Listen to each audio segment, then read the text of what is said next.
pertumpahan darah, sangat banyak terjadi pembantaian, sangat banyak terjadi pembunuhan dan peperangan. Salah satu sebab suksesnya dakwah adalah kedudukan harta.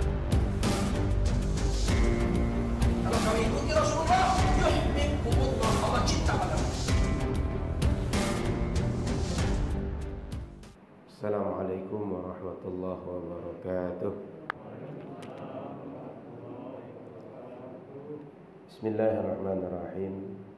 Alhamdulillahil aliyyil kabiril muta'al dzil jalali wal kamal faddalana ala sa'iril alam.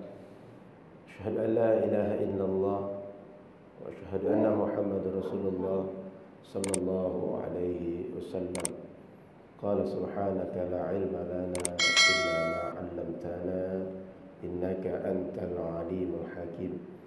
Wa qala rabbi shrah li sadri wa yassir li amri wahlul 'uqdatam min lisani yafqahu qawli. Alhamdulillah, Bapak Ibu yang dirahmati Allah Subhanahu wa taala, kita bersyukur pagi ini kita sudah berada pada bulan Safar, tanggal 3 Safar. Betul, tanggal 3 Safar 1442 Hijriah. Sudah habis Muharram. Jadi tidak terasa hari-hari kita berganti, dan kita sudah tidak lagi di bulan Muharram yang merupakan bulan pertama tahun Hijriah. Kemarin ini kita memperingati tahun baru Islam. Sebentar lagi masuk bulan Rabiul Awal. Nah, begitu, waktu itu tidak terasa oleh kita. Dia tiba-tiba sudah 1442, 1443 dan seterusnya. Mudah-mudahan waktu-waktu yang berlalu mampu kita syukuri, dan kita semua mampu menjadi hamba-hamba terbaik dalam beramal dan husnul khatimah. Amin ya rabbal alamin. Salawat teriring salam kepada Rasulullah sallallahu alaihi wasallam. Mudah-mudahan di akhirat nanti kita termasuk di antara umat Rasul yang mendapat syafaat Rasulullah sallallahu alaihi wasallam. Baik, Bapak Ibu yang dimuliakan Allah, tema kita pagi ini adalah memperkarakan atau membahas tentang manhaj, yaitu kita angkat tema bermadhab Syafi'i kok berakidah Asy'ari, kan begitu. Jadi fikih ikut Imam Syafi'i, akidah ikut Imam Abu Hasan al-Asy'ari. Kenapa tidak ikut Imam Syafi'i saja atau ikut Imam Abu Hasan al-Asy'ari saja? Kenapa mesti dibagi seperti ini? Apa sebabnya? Lalu apa pembenarannya? Ini benar atau salah? Nah, akan kita coba buka kajian ini pertama dari kajian sejarah, supaya kita tahu kenapa kita ikut Imam Abu Hasan al-Asy'ari, kenapa ikut Imam Syafi'i. Pertama, dari segi judul tadi, bermadhab Syafi'i kok berakidah Asy'ari, ini ada kalimat bermadhab tadi. Bermadhab ini bahasa mudah kita mengambil panduan hukum kepada Imam Syafi'i. Itu saja yang kita kenali. Jadi apa hukum masalah, misalnya kita bersin, misalnya kita meniup minuman atau baca bismillah sebelum meminum minuman ini, apa hukumnya? Hukumnya boleh, hukumnya wajib, hukumnya sunnah. Sunnah menurut siapa? Wajib menurut siapa? Itulah mazhab tadi.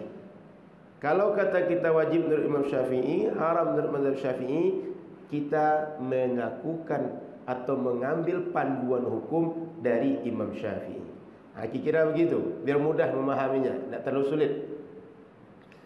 Nah, sekarang kita mengkaji dulu tentang kenapa ikut Imam Abu Hasan al-Asy'ari dalam akidah. Karena ini agak panjang. Pertama, poinnya, di masa Rasul hidup, semua masalah agama itu terang, jelas, selesai.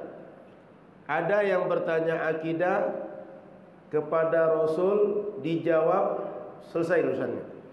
Ada yang bertanya masalah fikih, apakah fikih keluarga, fikih muamalah, atau apa saja terkait amaliyah, tanya kepada Rasul, selesai.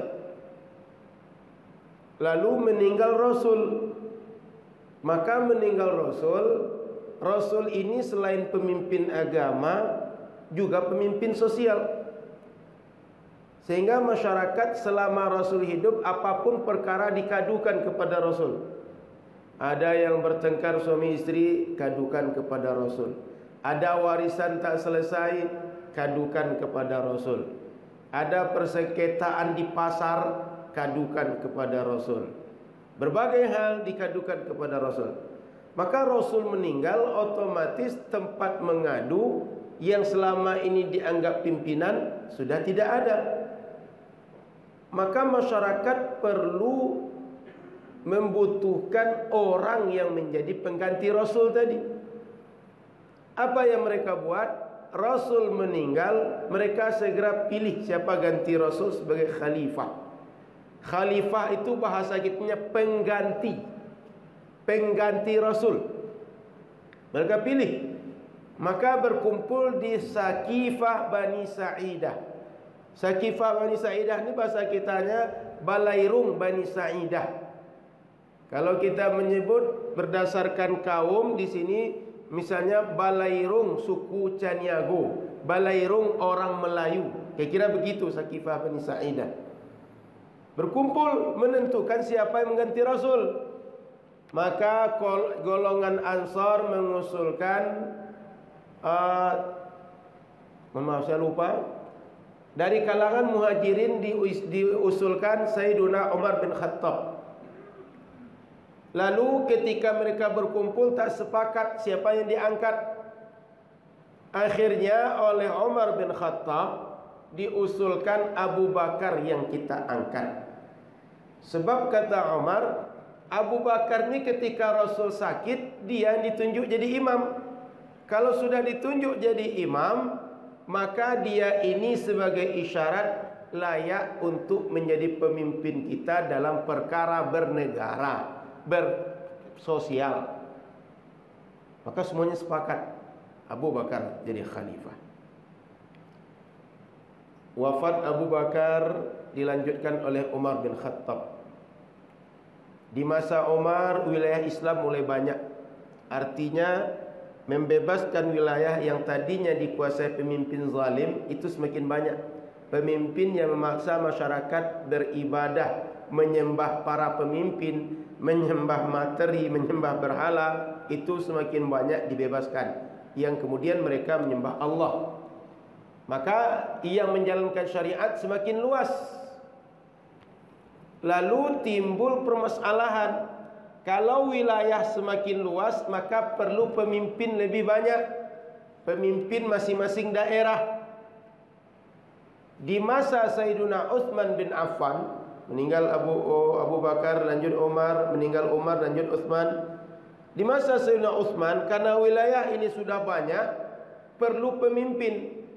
Oleh Sayyidina Utsman, agar wilayah ini dipimpin oleh orang yang bisa kita komunikasi dengan baik, orang yang kita percaya, orang yang kita ketahui bagaimana latar belakang dia, cara berfikir dia, maka diangkatlah orang-orang yang dikenal. Kan tidak mungkin orang tak kita kenal kita beri kepercayaan. Diangkat orang yang dikenal. Lalu orang yang dikenal ini, wajar kalau saya lebih kenal orang yang dekat dengan saya. Sehingga ada sebagian anggota keluarga, sebagian anggota kabilah, atau orang-orang yang sekitar kabilah-kabilah kita. Karena sudah tabiat kenal kita dengan orang paling dekat dengan kita.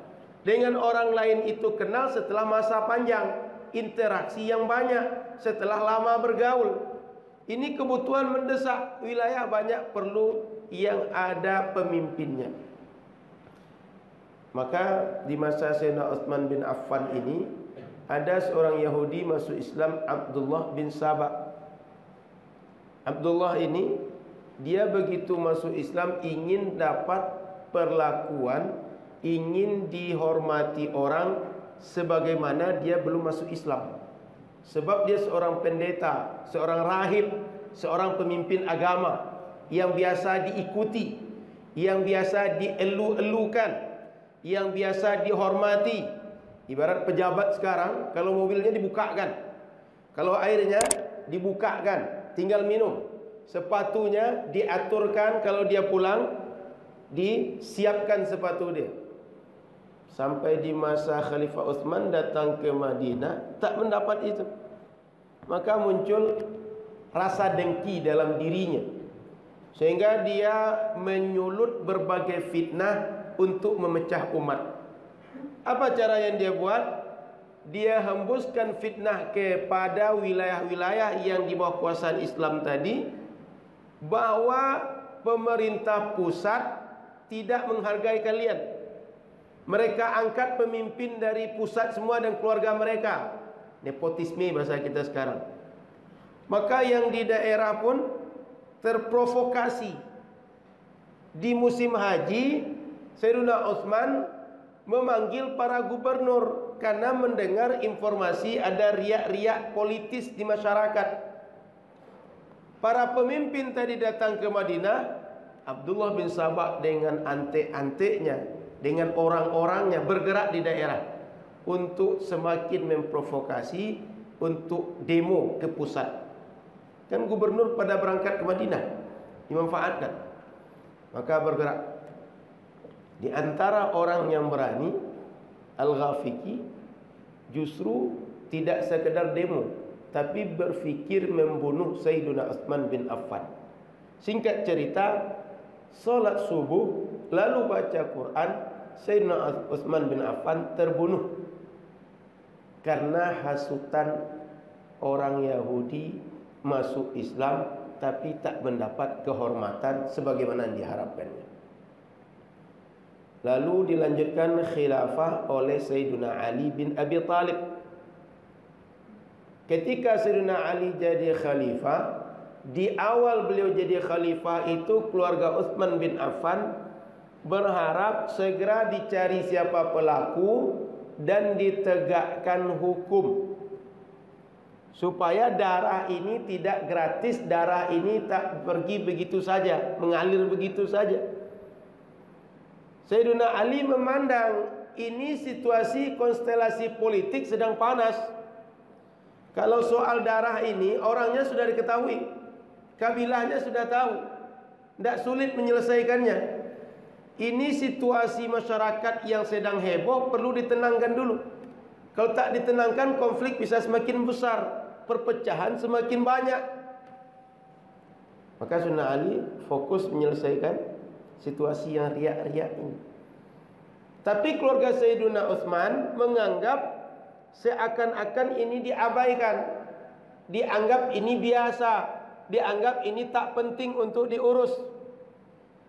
Maka Sayyidah Siti Aisyah, istri Rasulullah yang punya hubungan kekerabatan dekat dengan Sayyidina Utsman bin Affan, itu protes kepada Sayyidina Ali, sehingga beliau bersama beberapa sahabat datang memprotes pada Sayyidina Ali, dan beliau mengendarai onta.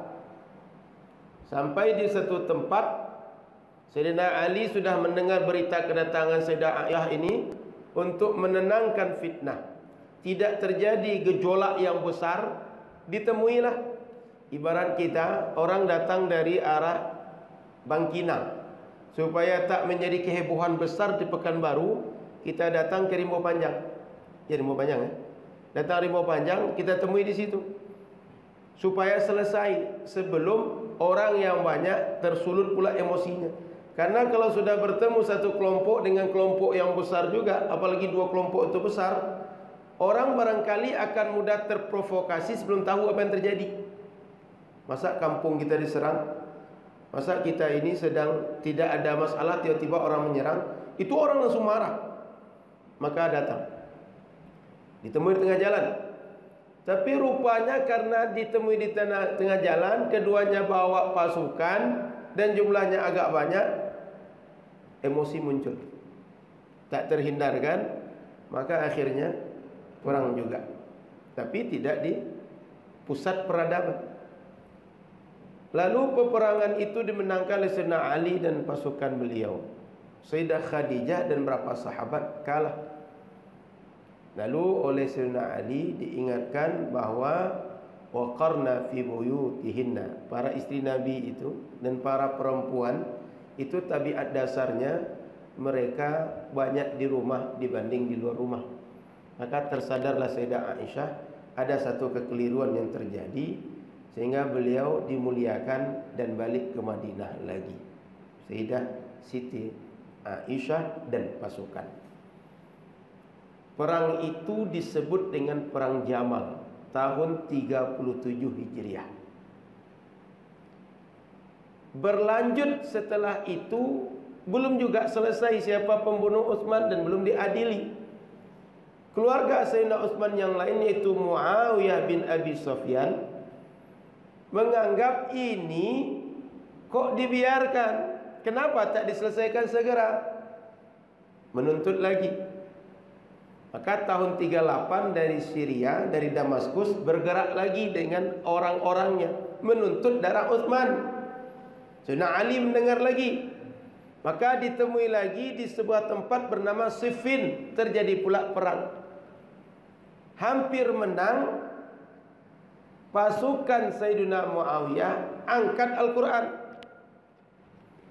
Angkat Al-Quran, isyarat bahwa perang ini tak selesai dengan siapa yang mati, siapa yang kalah, siapa yang menang, tapi dengan Al-Quran. Maka diutuslah utusan masing-masing untuk berdiskusi siapa yang berhak jadi khalifah dan bagaimana penyelesaiannya. Maka selesai masalah itu, tapi ada sekelompok orang yang tak setuju dengan cara itu menyelesaikan perang. Karena dulu orang Arab perang itu kalau tidak menang ya kalah. Tapi sekarang tidak ada menang, tak ada kalah. Caranya beda. Maka keluarlah dari kelompok itu sebanyak lebih kurang 12.000 orang ke Harura, namanya Harura daerahnya. Mereka mengasingkan diri, melampiaskan kemarahan. Oleh Sayyidina Ali diajak mereka untuk kembali kepada kebenaran melalui juru runding Sayyidina Ibnu Abbas, Abdullah bin Abbas. Taubat 3.000 orang. Sisanya diajak runding, diskusi, tidak juga. Tetap mereka bersama pasukan itu. Dan semakin lama mereka memanggil, mengajak orang lain bergabung dengan mereka. Pasukan itu tambah besar, jumlah itu tambah besar. Maka mereka pun memisahkan diri dan punya berbagai keyakinan-keyakinan sesuai dengan kepercayaan mereka di awal.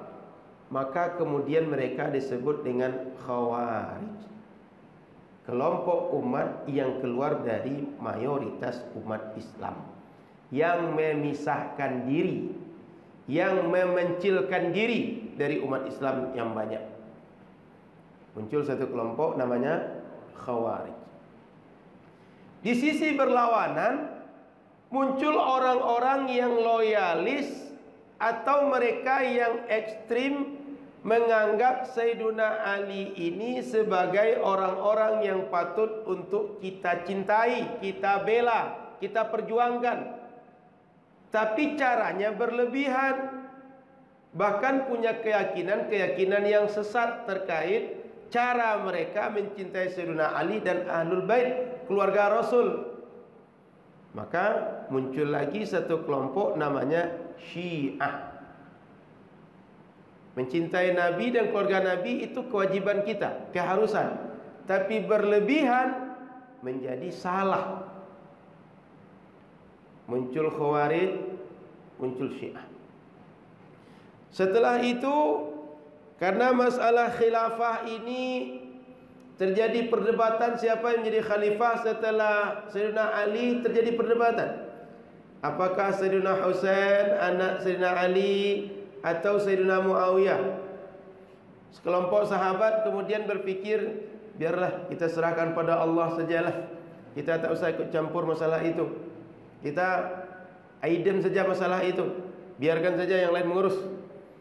Maka sebagian sahabat ini terkenal dengan ungkapan mereka, arja'ul hukma fihim ilallah. Hukum-hukum masalah pemerintah ini kita balikkan pada Allah. Lalu sebagian orang mengikut cara berpikir ini, tapi muncul keyakinan yang salah. Di antaranya bagi mereka yang penting kita ini beriman, tidak apa-apa berdosa. Dosa kita tidak mempengaruhi iman. Yang penting iman. Kalaupun kita berzina, kalaupun mencuri, tidak masalah. Muncul keyakinan yang salah. Padahal dalam Islam ini, amal kita lurus, keyakinan kita benar, itu yang seharusnya. Tapi mereka punya keyakinan yang menganggap amal taat pun tidak terlalu penting, maksiat pun tidak terlalu masalah. Dah tiga muncul kelompok. Ada Khawarij, ada Syiah, ada Murji'ah. Nah, setelah itu perkara siapa yang menjadi pemimpin, yang jadi khilafah selanjutnya, kemudian perseteruan keluarga Muawiyah dengan Sayyidina Ali masih tajam. Maka akhirnya Sayyidina Hasan, anak Sayyidina Ali, memutuskan mundur dari khilafah, menyerahkan kepada Sayyidina Muawiyah. Sehingga agak sedikit dingin suasana, karena tak ada lagi perdebatan siapa yang akan menjadi khilafah. Dualisme ini selesai. Oleh karena itu, pemerintahan selanjutnya dipimpin oleh Sayyiduna Muawiyah bin Abi Sufyan, yang kemudian disebut dengan Bani Umayyah. Nah, di masa Bani Umayyah ini, selain dualisme tadi selesai, sebagian masyarakat masih juga memandang bahwa yang berhak menjadi khilafah selanjutnya Sayyidina Hasan, Sayyidina Husain, anak Sayyidina Ali. Bara-bara ketidaksenangan ini masih hidup, belum selesai, belum mati seutuhnya. Maka kemudian Sayyidina Muawiyah berusaha menanamkan kepada masyarakat bahwa kepemimpinan ini sudah menjadi takdir Allah. Tak perlu kalian menolak takdir Allah. Sehingga setelah solat dianjurkan agar umat membaca la ilaha illallah wahdahu la syarikalah lahul mulku wa lahul hamdu yuhyi wa yumitu wa huwa ala kulli syai'in qadir. Ditambah dengan Allahumma la mani'a lima a'taita wa la mu'tiya lima mana'ta. Kemudian wala radda lima qadaita wa la yanfa'u dzal jaddi minkal jadd. Semua yang terjadi ini sudah menjadi takdir Allah. Tak manfaat usaha apapun kalau tidak menjadi takdir Allah. Maka muncul pula pemikiran Jabariyah, yaitu model orang sekarang ini masalah Covid ni, tak apa-apa tak pakai masker, tak apa-apa berkerumun, tak apa-apa ke masjid, tak apa-apa ke sana kemari. Kok mati-mati juga, sudah ketentuan Allah. Tak pernah ke masjid, tak pun pakai masker. Kalau sudah mati, mati juga. Menafikan ikhtiar, usaha manusia. Kelompok Jabariyah muncul pemahaman seperti itu. Di sisi yang lain, ada sebagian umat yang punya pemahaman ekstrim berseberangan. Nah, kita mesti berbuat apapun dengan semaksimal yang kita bisa, karena perbuatan makhluk ini kita manusia yang membuat. Tidak ada tergantung kepada takdir Allah. Satu menafikan usaha, yang satu menuhankan usaha. Sehingga ada Jabariyah, ada Qadariyah. Masalahnya apa tadi? Perebutan siapa yang layak jadi khalifah. Dan perebutan siapa yang layak jadi khalifah tadi memunculkan kelompok-kelompok, dan kelompok-kelompok tadi memunculkan ideologi, keyakinan-keyakinan. Ini kalau kita hitung dia tadi ada Khawarij, ada Syiah, ada Murji'ah, ada Jabariyah, ada Qadariyah. Sudah 5. Di luar itu mayoritas umat. Maka berlanjut masa setelah itu, muncul lagi orang-orang yang tadinya non-Arab masuk Islam. Karena mereka non-Arab masuk Islam, otomatis bahasa Arab bukan bahasa ibu. Al-Quran, hadis Nabi, bahasa Arab. Sehingga Al-Quran ketika mereka baca atau disampaikan kepada mereka, itu tidak dapat rasa seperti orang Arab memahami.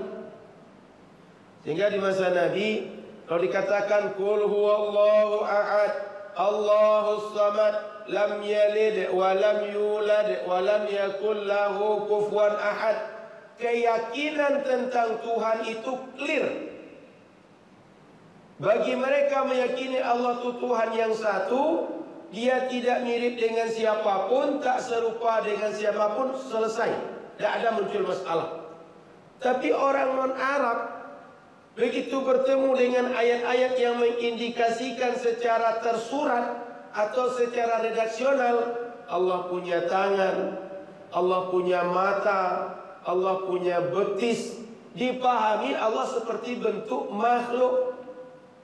Sehingga mereka berkeyakinan Allah punya tangan, Allah punya mata, Allah punya betis, Allah di atas langit, Allah bersemayam di atas aras, dan banyak keyakinan-keyakinan yang sifat itu sama dengan sifat makhluk. Kenapa muncul seperti ini? Bukan orang Arab memahami bahasa Arab. Oleh karena itu di zaman sahabat dan orang-orang yang hidup di sekitar Rasul lalu tabi'in, tak akan pernah kita temukan penjelasan rinci mereka.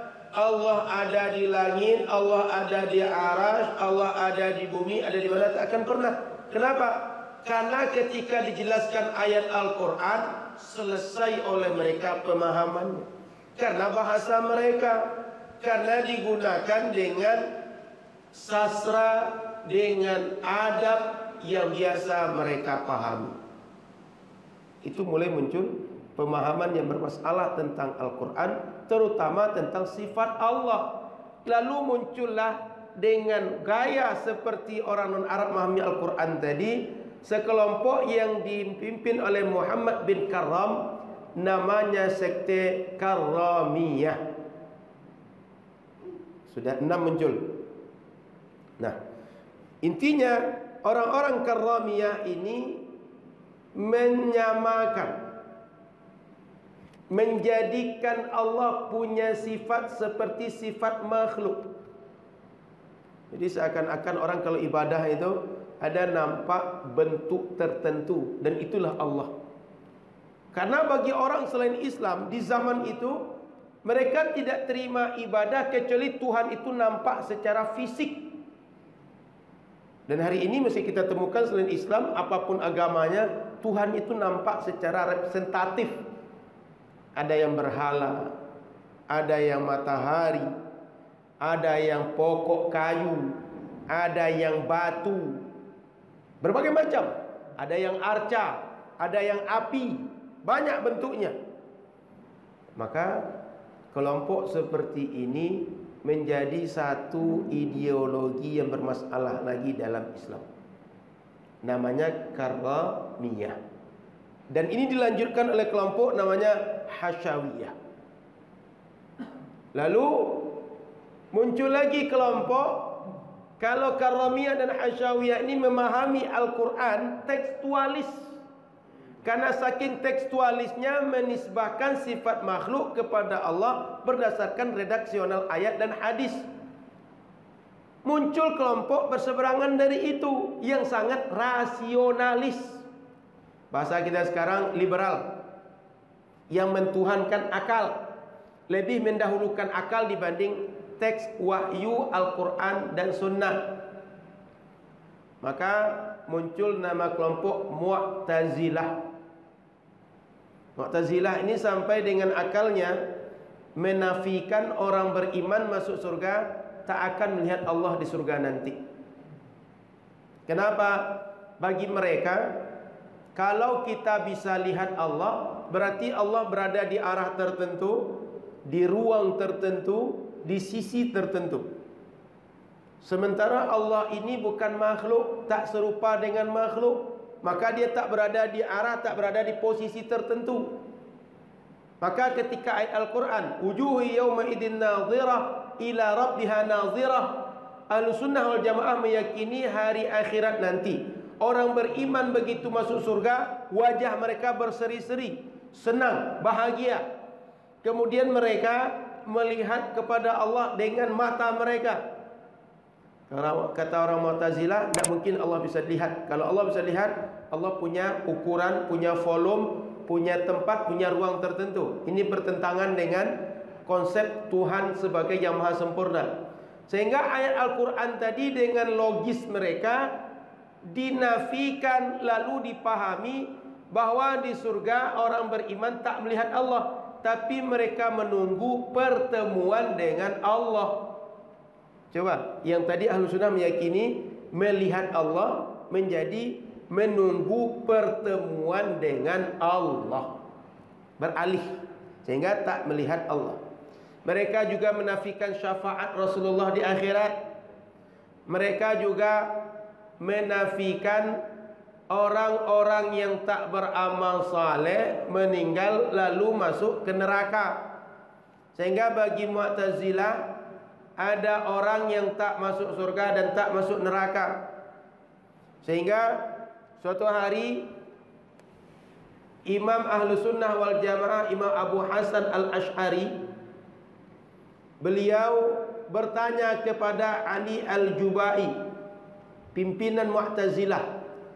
Ada 3 orang meninggal, yang satu tua taat, yang kedua tua maksiat, yang ketiga kecil belum balik meninggal. Kira-kira mereka ini kemana nanti di akhirat? Masuk surga atau tidak? Maka dijawab oleh Al-Jubai, yang tua maksiat masuk neraka, yang tua taat masuk surga. Lalu anak-anak, dia tak masuk surga, tak masuk neraka, karena dia belum punya ketaatan. Kalau masuk neraka belum punya kemaksiatan. Lalu Imam Abu Hasan tanya, kalau misalnya yang tua masuk neraka protes kepada Allah, ya Allah, kenapa engkau tidak matikan aku di saat aku kecil sehingga aku tidak masuk neraka? Kalau dijawab Allah, aku tahu bahwa engkau kalaupun dimatikan ketika kecil, tidak dihidupkan sampai engkau tua, engkau akan masuk neraka juga. Nanti yang kecil akan menjawab juga, ya Allah, engkau kenapa tak hidupkan aku lebih lanjut sehingga aku bisa taat dan aku bisa masuk surga?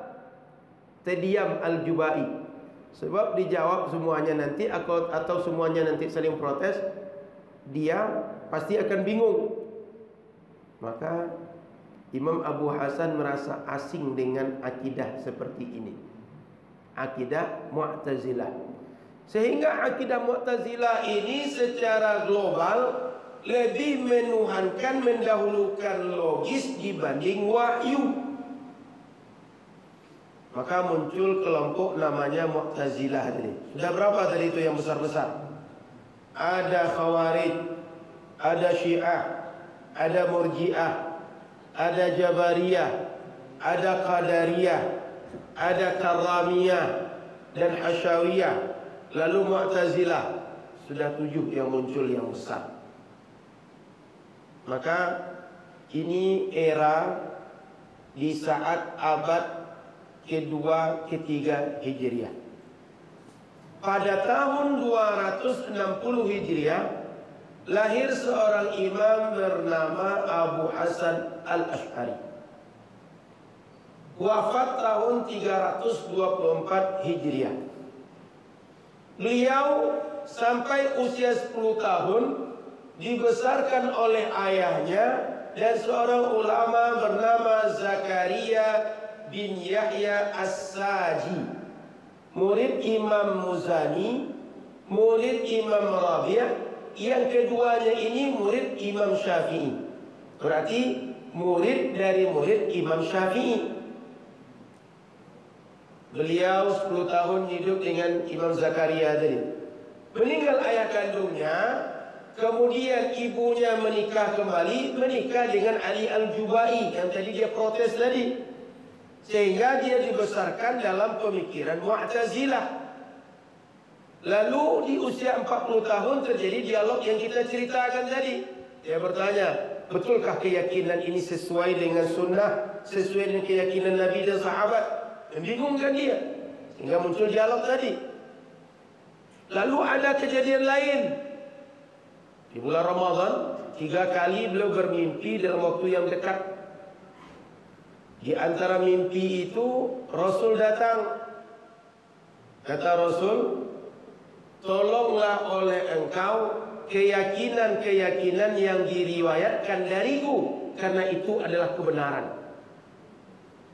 Mulai beliau terkaget. Ini Rasul datang dalam mimpi, mengingatkan saya menolong keyakinan yang diriwayatkan dari Rasul. Tak lama setelah itu beliau masih bingung, apa mau dibuat? Mau ditinggalkan Mu'tazilah ni atau bagaimana? Mimpi yang kedua. Mimpi yang kedua sama. Rasul tanya, apa yang sudah kau buat? Tolonglah oleh engkau riwayat keyakinan yang datang dariku, karena itulah kebenaran. Beliau semakin berfikir. Diperiksa terus akidah beliau. Bagaimana tentang keyakinan melihat Allah di akhirat, tentang syafaat Rasul, tentang orang masuk surga, masuk neraka dan seterusnya. Terutama keyakinan bertentangan dengan nas-nas Al-Quran dan Sunnah. Maka dia mulai periksa, mulai ansur-ansur memperbaiki. Tanggal 27 Ramadan, kebiasaan orang Syam berkumpul di masjid lalu berzikir, beribadah, baca Quran bersama. Hidupkan malam itu, harapannya dapat Lailatul Qadar. Beliau seumur hidup selalu ikut, dibawa orang tuanya ikut. Tapi satu kali, saat mimpi yang sudah 2 kali tadi, ngantuk luar biasa. Ibarat Pak Imam, biasanya di masjid ada, malam itu ngantuk luar biasa, minta izin pergi tidur. Tidur beliau. Dalam tidur mimpi lagi ketemu Rasul. Nah, sebelum saya lanjut, mimpi bertemu Rasul dalam keyakinan Ahlus Sunnah wal Jamaah, Rasul itu tak bisa diserupai dengan yang lain. Kalau nampak Rasul itu mimpi itu hak dalam mimpi. Maka bila mimpi ketemu Rasul, Rasul tanya, apa yang sudah kau buat dengan apa yang aku minta sebelumnya? Beliau kemudian agak sedikit berdiskusi dengan Rasul. Rasul, bagaimana saya meninggalkan ilmu dengan keyakinan yang selama ini semua masalahnya ada di kepala saya?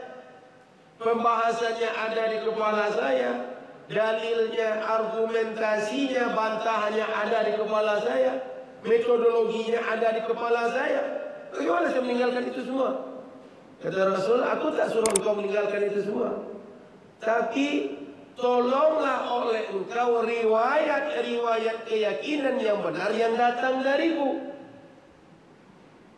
Lalu bagaimana aku akan bisa melakukan itu Rasul? Lakukan saja, kata Rasul, engkau akan ditolong nanti. Maka dia kemudian bangun. Begitu bangun, semakin berat beban di kepala terasa, sehingga dia putuskan keluar dari Basrah. Karena Basrah waktu sebagai kota peradaban beliau, ibarat kita bukan baru putuskan keluar pergi ke Kulin, mengasingkan diri, berfikir tenang. Maka beliau periksa akidah, lalu beliau tulis dalam beberapa risalah. Kalau risalah itu bahasa kita buku kecil, buku saku. Kalau buku seperti ini kan buku textbook, buku serius. Ini buku agak kecil, ditulis. Setelah 15 hari keluar, dia balik ke Basrah. Dia naik ke mimbar. Di mimbar dia ceramah.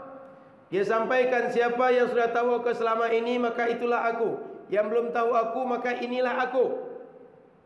Hari ini, di tempat ini, aku umumkan kepada kalian, Aku taubat dari keyakinanku selama ini. Lalu dibuka bajunya. Aku buang keyakinanku selama ini sebagaimana aku buka bajuku dan dilempar baju tadi. Menunjukkan dia taubat dari keyakinan Mu'tazilah. Maka sejak itu beliau terus mengkaji dalil Al-Quran dan Sunnah, terus mencocokkan dengan dalil-dalil akli tentang keyakinan-keyakinan dalam agama. Dan beliau kemudian berdebat, kemudian mendatangi majlis-majlis pengajian untuk meyakinkan mereka dengan akidah yang berasal dari Nabi dan sahabat. Sehingga kemudian pola pemikiran beliau diterima oleh banyak ulama, diterima oleh masyarakat. Sehingga pemikiran beliau ini lambat laun membesar. Padahal di masa itu ada 3 khalifah: Al-Ma'mun, Al-Wathiq, Al-Mu'tasim. Ketiganya ini adalah raja, presiden, penguasa yang terpengaruh pemikiran Mu'tazilah dan memaksa masyarakat agar ikut Mu'tazilah. Sehingga terbayang, ibarat raja, presiden kita sekarang, semuanya harus keyakinan A, tidak boleh selain itu. Beliau sekarang anti mainstream, keluar dari mainstream tadi. Kita menyampaikan keyakinan B. Terbayang beratnya untuk berdebat meyakinkan. Tapi karena ini kebenaran, tidak menuhankan akal, tidak ekstrim textbooks, orang banyak menerima, menggabungkan akli dan nakli. Maka keyakinan beliau ini kemudian dikenal oleh ulama keyakinan Ahlus Sunnah wal Jamaah.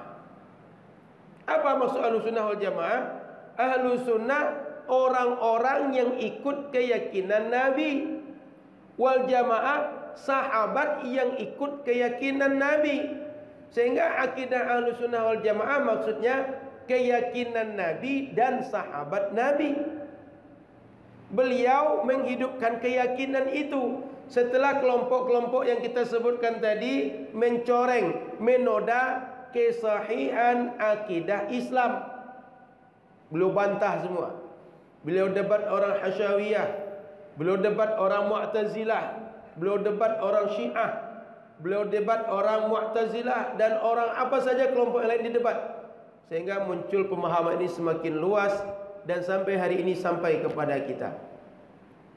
Oleh karena itu, Imam Abu Hasan Al-Asy'ari, kata Imam Murtada Az-Zabidi, beliau pengarang kitab Ittihaf Sadatil Muttaqin, syarah kitab Ihya Ulumuddin. Imam Ghazali punya kitab Ihya Ulumuddin. Kalau kita karang hari ini, kita jadikan buku seperti ini. Kalau tidak 4 buku, 5 buku. Nah, beliau punya, Imam Murtada Az-Zabidi punya syarah lebih kurang 13 jilid. Kalau kita kumpulkan begini, mungkin setengah meja ini tegakkan bukunya. Kata beliau, idza utliqa ahlu sunnah wal jamaah, kalau disebut ahlu sunnah wal jamaah, fayuradu bihimul asy'ariyah wal maturidiyah. Kalau disebut ahlu sunnah wal jamaah, maka dimaksudkan oleh ulama dulu Asy'ariyah dan Maturidiyah. Asy'ariyah pengikut Imam Abu Hasan Al-Asy'ari yang mengikut ahlu sunnah wal jamaah tadi.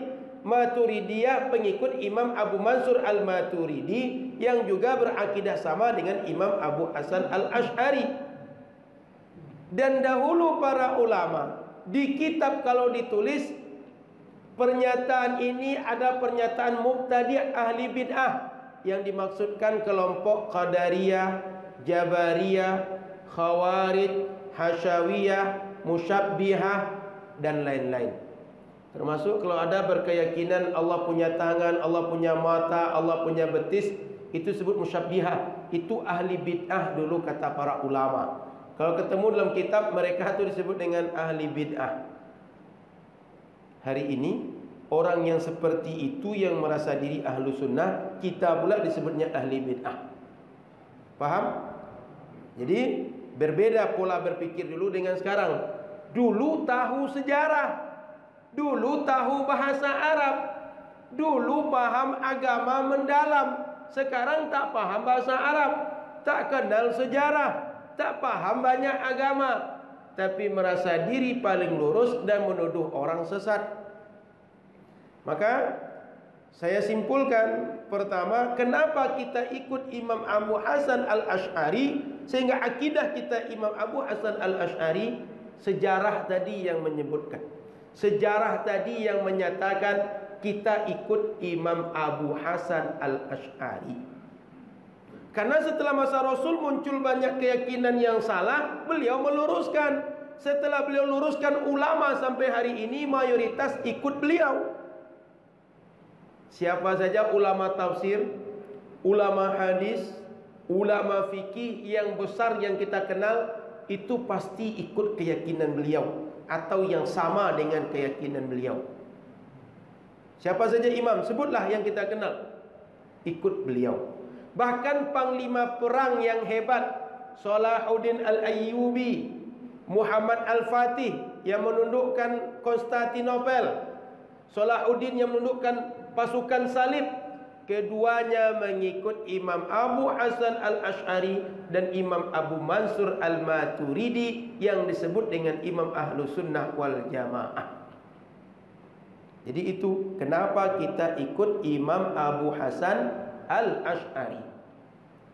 Sekarang kenapa kita ikut Imam Syafi'i lagi? Kan tadi bermazhab Syafi'i, berakidah Asy'ari. Sejarah dulu. Kenapa kita ikut Imam Syafi'i? Kalau kita tengok sejarah dari Islam masuk ke Nusantara, itu yang datang rata-rata orang Hadramaut, orang Gujarat, yang mereka ketika datang itu tak sekedar berdagang, tapi bawa agama, menunjukkan akhlak agama. Maka mereka kemudian menjadi panutan masyarakat, lalu mereka diikuti. Mazhab mereka dalam amaliyah, cara sholat, cara berdoa, cara puasa, cara haji, mazhab Syafi'i. Sehingga di Nusantara ini, mulai dari Aceh sampai nanti ke Halmahera, ke Sulawesi, apapun kerajaan yang muslim di Nusantara sejak dahulu penganut mazhab Syafi'i amaliyahnya. Dan akidahnya akidah Asy'ari. Kita melanjutkan orang tua kita. Sehingga Nusantara ini kalau ada ulama dahulu memperjuangkan negara atau belum ikut memperjuangkan negara ini, mereka pasti kalau Syafi'i, mazhabnya Syafi'i.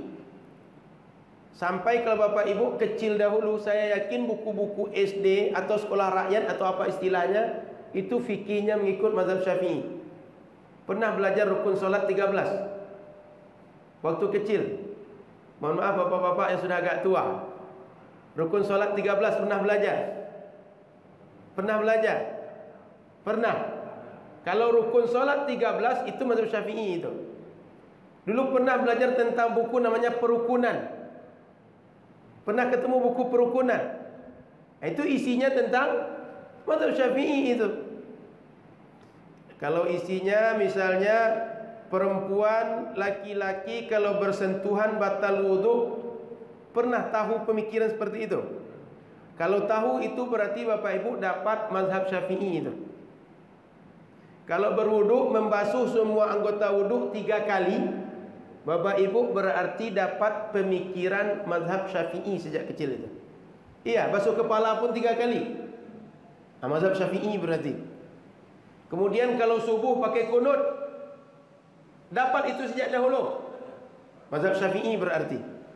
Itu sejak dulu pemikiran fikih amaliyah yang menjadi pemikiran orang tua kita, turun temurun. Bukan karena kita tak mau menerima Hanafi, tak menerima Hambali, tak menerima Maliki. Masalahnya tak ada yang membawa ke kita sejak dahulu. Kitabnya tak ada, sekolahnya tak ada. Sehingga kalau ada orang Indonesia mengaku saya ulama mazhab Hambali, orang mungkin heran. Dari mana dia belajar? Di mana dia sekolah? Kitab apa yang dia pakai? Karena di kita tidak sampai pemikiran itu. Sehingga di kita bermazhab Syafi'i. Maka silakan nanti lihat sejarah siapa saja ulama yang berjuang untuk negara ini, pasti mazhabnya Syafi'i. Nah, sudah paham sekarang kenapa kita ikut Syafi'i dan Asy'ari?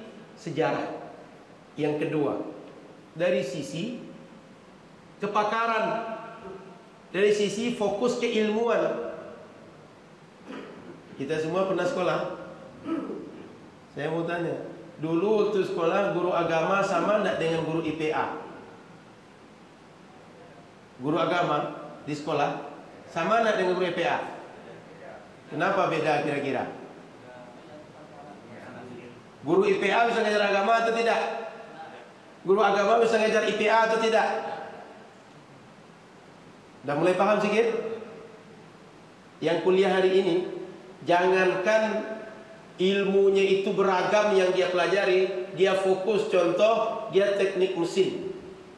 Ada 5 mata kuliah dia pelajari semester ini, 5 dosennya itu.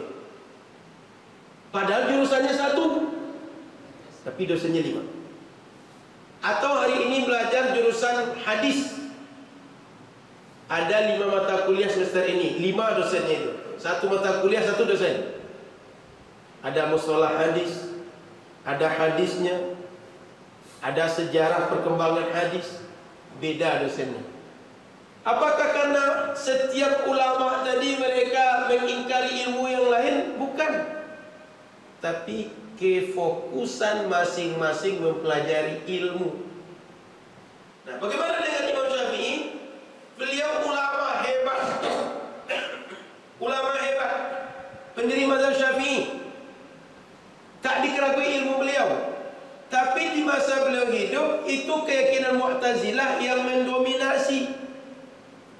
Yang keyakinan Mu'tazilah ini sudah kita sampaikan menuhankan logika, sehingga menafikan sebagian ayat dan hadis.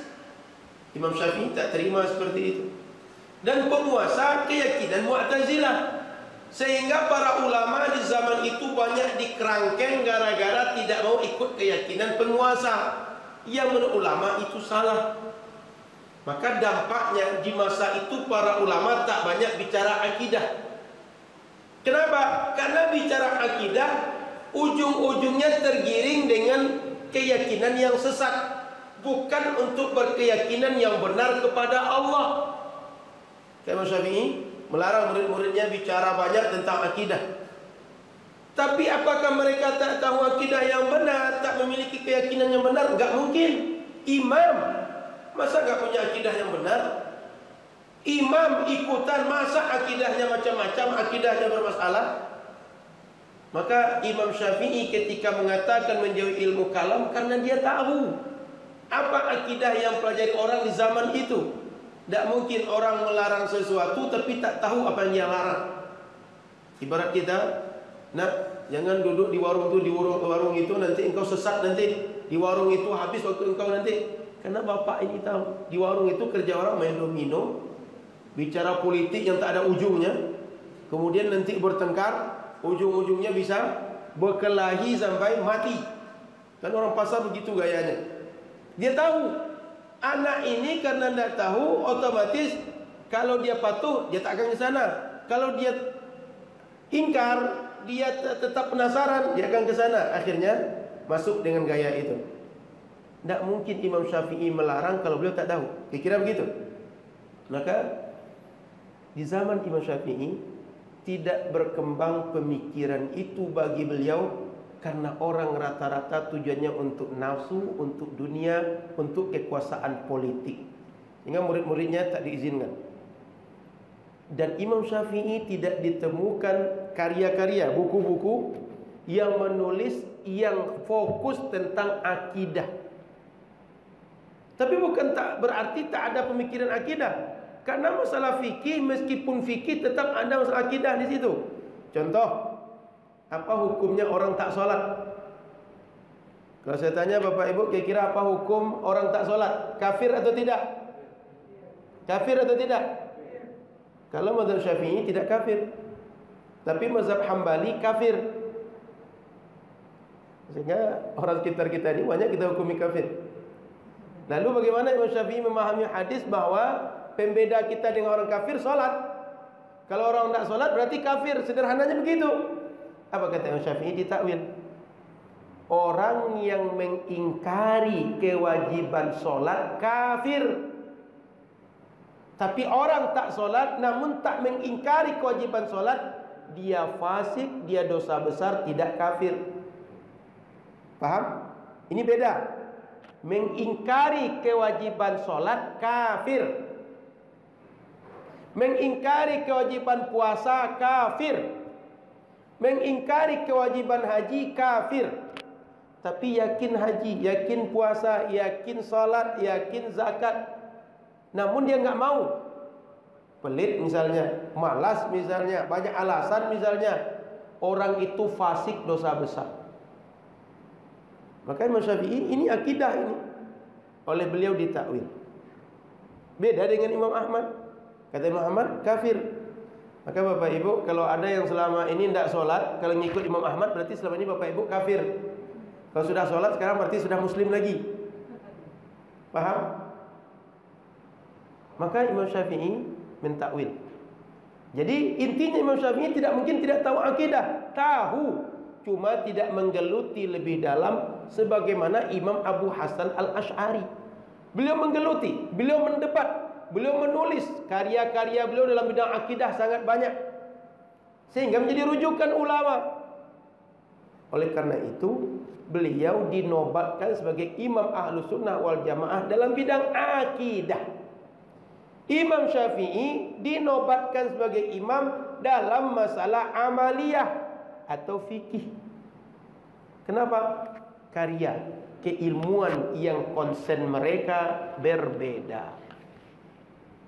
Lalu kalau kita ikut Imam Syafi'i, apakah akidah kita salah? Enggak. Karena akidah mereka sama. Hanya saja Imam Syafi'i konsep-konsep akidah tidak segamblang Imam Abu Hasan Al-Asy'ari mengonsepkan. Kalau kita lihat sejarah lagi, Imam Syafi'i meninggal 204 Hijriah. Imam Abu Hasan baru lahir 260. Maka tidak mungkin Imam Syafi'i ikut Imam Abu Hasan. Yang logis Imam Abu Hasan ikut Imam Syafi'i. Sehingga orang kalau ditanya apa mazhab Imam Abu Hasan Asy-Syafi'i, para ulama mengatakan beliau ikut fikih Imam Syafi'i. Secara akidah beliau mengikut akidah Nabi dan sahabat dengan konsep, dengan rumusan akidah yang beliau rumuskan sendiri. Kira-kira begitu. Secara sejarah sudah tadi, secara kepakaran, kefokusan. Bukan tidak tahu, bukan tak menguasai, bukan akidahnya berbeda, fokus mereka tak sama. Sudah, saya kira cukup dua alasan ini karena sudah 6.20. Karena kalau diperpanjang lagi masih banyak alasan-alasan yang lain kenapa ikut dua tadi, tak satu paket sekaligus. Tapi akidahnya Imam Abu Hasan Al-Asy'ari, fikihnya Imam Syafi'i, Muhammad bin Idris Asy-Syafi'i. Saya cukupkan, kita lanjut diskusi.